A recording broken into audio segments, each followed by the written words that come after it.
John chapter 11.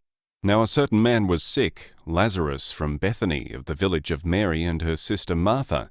It was that Mary who had anointed the Lord with ointment and wiped his feet with her hair, whose brother Lazarus was sick. The sisters therefore sent to him, saying, Lord, behold, he for whom you have great affection is sick. But when Jesus heard it, he said, This sickness is not to death, but for the glory of God, that God's Son may be glorified by it.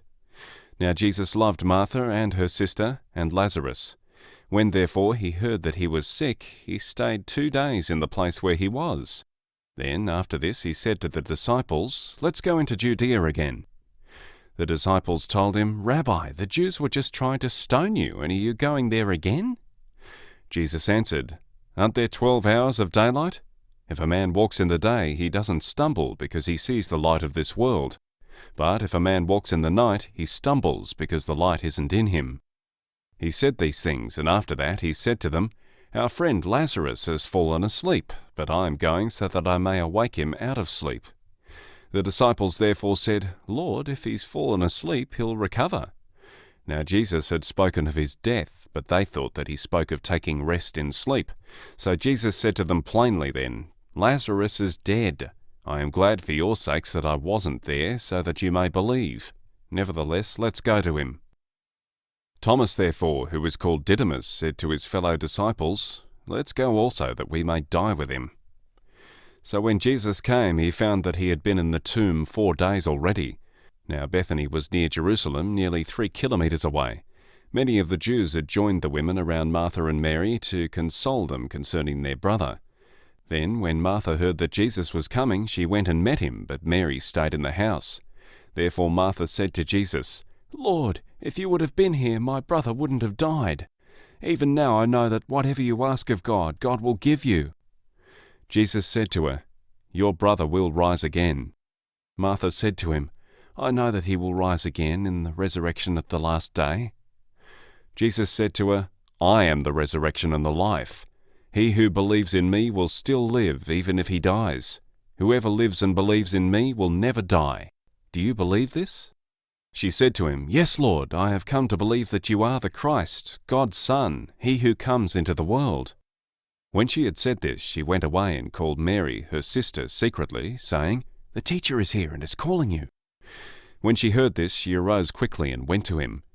Now Jesus had not yet come into the village, but was in the place where Martha met him.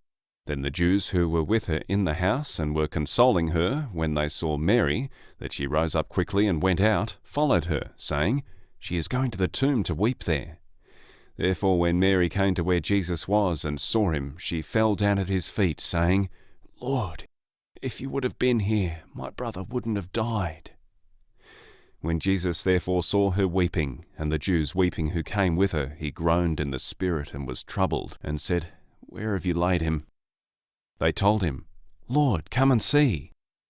Jesus wept. The Jews therefore said, See how much affection he had for him. Some of them said, Couldn't this man who opened the eyes of him who was blind have also kept this man from dying? Jesus therefore, again groaning in himself, came to the tomb. Now it was a cave, and a stone lay against it. Jesus said, Take away the stone.